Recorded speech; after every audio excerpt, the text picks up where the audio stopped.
अस्सलाम वालेकुम dear students, Icha medical 2018 के जो रिमेनिंग एमसीक्यूज है 21 से लेकर 30 तक वो सॉल्व करते हैं।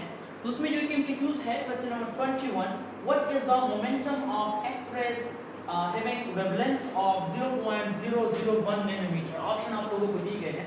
आप लोगों को पता है कि E is equal to mc² and E is equal to h new. आपके पास लेफ्ट हैंड साइड बराबर है तो राइट हैंड साइड भी बराबर होंगे। So mc² is equal to h nu और mc² ऐसे मैं लिख लेता हूँ h न्यू। अच्छा, ये फ्रीक्वेंसी है and frequency is equal to frequency जो है this is equal to c by lambda. c by lambda इसकी जगह पे मैं c बाय लैम्डा लिख लेता हूँ। So m.c is equal to h nu की जगह c बाय लैम्डा।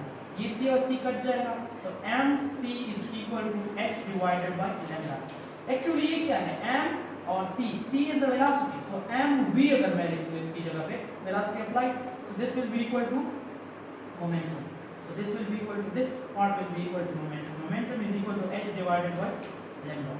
Now आ जाते हैं, momentum is equal to h divided by lambda. So momentum क्या है, h की वैल्यू फिक्स है 6.63 multiplied by 10 raise to the power -34 divided by lambda क्या है, दिया गया है 0.001 नैनोमीटर। 0.001 नैनोमीटर। अच्छा, इसको मीटर में कन्वर्ट करते हैं। So 6.63 multiplied by 10 raise to the power -34 divided by ये 1 नैनोमीटर जो है आप लोगों के पास 10 raise to the power 9 metre के बराबर है। अच्छा, 0.001। फिर पॉइंट को 3 स्टेप्स इधर ले आते हैं। 3 स्टेप्स अगर इधर ले आएंगे यहाँ से यहाँ, तो ये आ जाएगा 6.63 multiply by 10 raise to the power -34 divided by 1 2 3 1 multiply by 10 raise to the power, ये क्या हो जाएगा 3 स्टेप्स कम हो जाएगा तो ये -3 हो जाएगा। -3 और -9 से -12 आएगा। जबकि आप लोग अगर इसको सॉल्व करेंगे तो ये आ जाएगा 6.63 1 divided by that will be equal to that multiplied by 10 raise to the power -13, ये ऊपर जाएगा तो +12 हो जाएगा। तो 6.63 multiplied by 10 raise to the power ये आ जाएगा 22 -22। तो ये जो आप लोगों के पास ऑप्शन है -22, this is the correct option. 6.63 multiplied by 10 raise to the power -22। Student, next जो एमसीक्यूज है वो है Henderson Hasselbalch equation is used to calculate the pH of buffer solution. The correct representation is, मैंने बाकी ऑप्शंस आप लोगों को नहीं दिए, तो टेस्ट में जो डी का ऑप्शन है pKa plus log of salt divided by acid, pKa plus log of salt divided by acid, ये उसका करेक्ट रिप्रेजेंटेशन है। अच्छा, नेक्स्ट जो एमसीक्यूज है वो आप लोगों के पास है, if the pH of a solution is 9 then the OH ion concentration is। अगर pH 9 है तो फिर आप लोगों के पास OH ion concentration जो है वो कितना है। हमें पता है कि pH is equal to -log of H positive, this is equal to the pH। अच्छा, H positive किस चीज के बराबर होगा, H positive will be equal to, ये log को खत्म करेंगे एंटी लॉग ऑफ pH लेंगे, anti log of anti log of pH। तो इसका अगर हम एंटी लॉग लेंगे तो ये एंटी लॉग ऑफ 9 अगर हम लेंगे, क्योंकि pH तो 9 है ना, तो ये हमारे पास आ जाएगा 10 रेज़ टू द पावर -9 आ जाएगा। यानी H पॉजिटिव आयन की कंसंट्रेशन जो है वो हमारे पास 10 रेज़ टू द पावर -9 आ जाएगा। हमें पता है कि H positive ion concentration into OH ion concentration जो है this is equal to 10 raise to the power -14। ये हमारे पास एक इक्वेशन है H पॉजिटिव और OH आयन के लिए। pH जो है H पॉजिटिव जो है हम वो तो हमारे पास मौजूद है, this is equal to 10 raise to the power -9 और OH आयन का कंसंट्रेशन अननोन है, so this will be equal to 10 raise to the power -14। अब दोनों साइड को 10 रेज़ टू द पावर -9 पे डिवाइड करते हैं, OH का कंसंट्रेशन जो है वो हमारे पास आ जाएगा, this will be equal to 10 raise to the power -14 divided by 10 raise to the power -9। अच्छा, ये जब ऊपर हम ले जाएंगे ना तो ये आ जाएगा OH negative ion concentration will be equal to 10 raise to the power -14, ये प्लस आ जाएगा +5। सो इधर से करते हैं. So OH negative ion concentration will be equal to, ये अगर हम कर ले तो 10 raise to the power 10 raise to the power आ जाएगा. सॉरी ये 9 है, ये सॉरी 9 है, ठीक है 9 है. सो 10 रेज़ टू द पावर, ये अगर हम कर ले तो ये 10 रेज़ टू द पावर -5 आ जाएगा. तो 10 रेज़ टू द पावर -5 जो है that is the OH negative ion concentration. अगर इसमें मौजूद है तो ये वाला ऑप्शन जो है आप लोगों के पास. अच्छा स्टूडेंट, जो नेक्स्ट एमसीक्यू है आप लोगों को वो है कि operation depend upon surface area, temperature, both A and B और none of the above. So operation जो है वो आप लोगों के पास सरफेस एरिया पे डिपेंड करता है, टेंपरेचर पे भी डिपेंड करता है. तो स्टूडेंट कहते हैं कि rate of operation depend upon, सही है ये बात, रेट ऑफ ऑपरेशन इन दोनों पे डिपेंड करता है. लेकिन फर्स्ट ईयर की बुक आप देखो उसमें साफ लिखा है कि operation depend upon surface area और टेंपरेचर दोनों पे डिपेंड करता है. तो आप लोगों ने अपनी बुक पे अकॉर्डिंग चलना है, तो both A and B, that will be the correct option. अच्छा स्टूडेंट, नेक्स्ट जो एमसीक्यूज है वो आप लोगों के पास है. During the formation of addition polymerization which small molecule you think is eliminated. During the formation of addition polymerization, ये एडिशन पॉलीमराइजेशन है तो कौन सा मॉलिक्यूल जो है वो एलिमिनेट होगा. तो स्टूडेंट्स याद रखिए कि कंडेंसेशन पॉलीमराइजेशन में कोई चीज एलिमिनेट होती है, एडिशन में कोई चीज ऐड होती है. द नेम इंडिकेट एडिशन, कोई चीज ऐड होती है, एलिमिनेट नहीं होती. तो नो वन इज एलिमिनेटेड, कोई भी चीज उससे एलिमिनेट नहीं होता. तो ये हो गया आप लोगों के पास क्वेश्चन नंबर 25. अच्छा स्टूडेंट, नेक्स्ट एमसीक्यूज आप लोगों के पास है. if the overlap of sp3 haploid orbitals and carbon atom is smaller then the bond is weak होगा, strong होगा, less energetic और more stable होगा.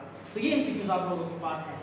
तो याद रखें कि आप लोगों के पास जो ओवरलैपिंग है, जो कौन सी थ्योरी है, वैलेंस बॉन्ड थ्योरी.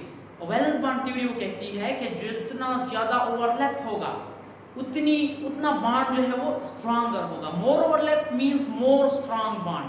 सो यहाँ पे ओवरलैप अगर स्मॉलर है, यानी स्मॉलर ओवरलैप है, तो बॉन्ड क्या होगा, बॉन्ड आप लोगों के पास वीक होगा. क्या होगा, वीक होगा. अब बाकी ऑप्शन जो है देखते हैं कि बाकी ऑप्शन क्या कह रहे हैं. स्ट्रॉन्ग होगा, नहीं स्ट्रॉन्ग तो नहीं होगा. लेस एनर्जेटिक, अगर किसी सिस्टम की एनर्जी कम है तो वो स्टेबल है. वो क्या है, स्टेबल है. अगर स्टेबल है तो वो क्या है, स्ट्रॉन्ग है बॉन्ड. अगर किसी बॉन्ड की एनर्जी कम है तो वो स्टेबल है और बॉन्ड जो है स्ट्रॉन्ग है.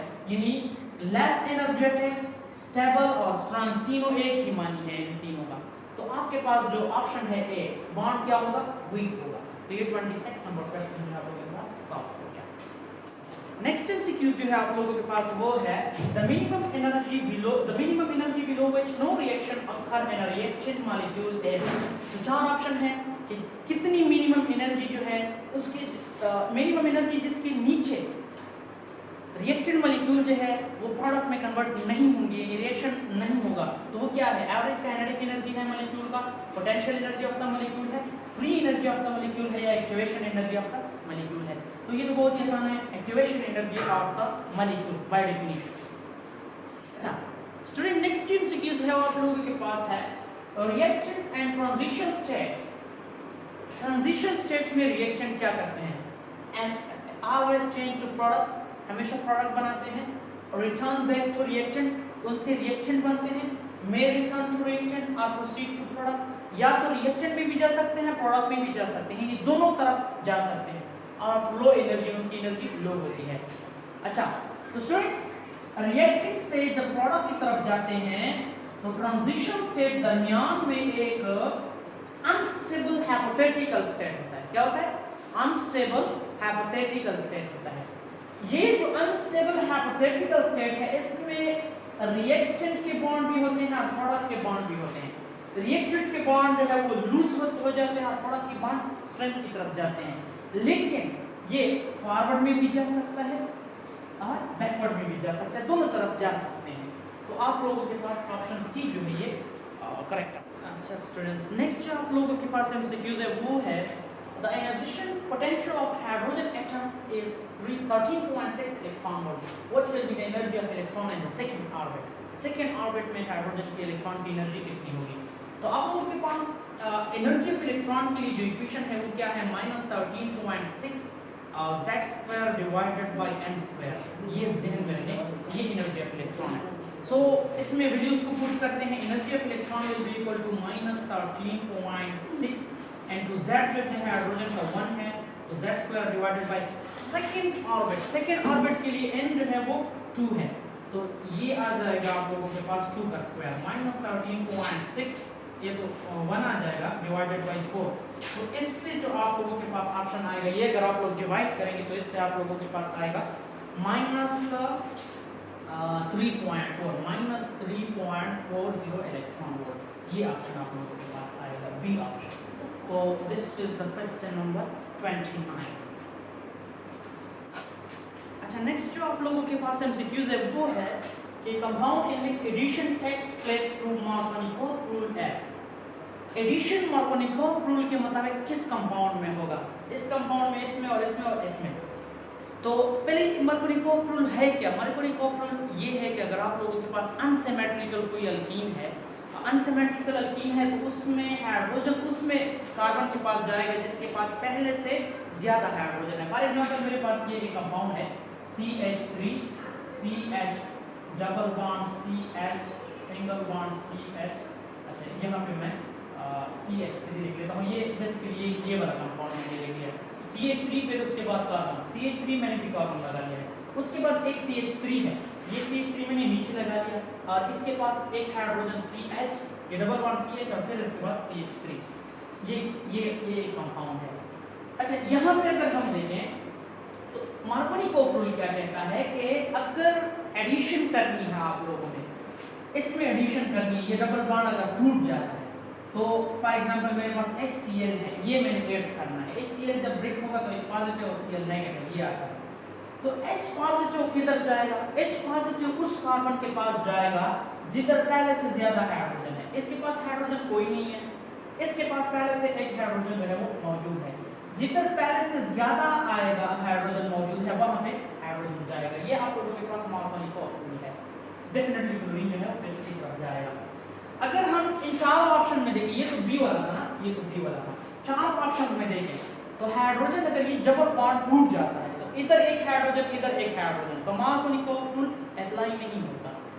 इसमें अगर हम देखें यहाँ पे एक हाइड्रोजन और यहाँ पे कोई हाइड्रोजन इस कार्बन के पास नहीं है, एक CH3 है, तो यहाँ पे मार्कोनिकोव रूल हाइड्रोजन पे किधर जाएगा? हाइड्रोजन इधर आएगा।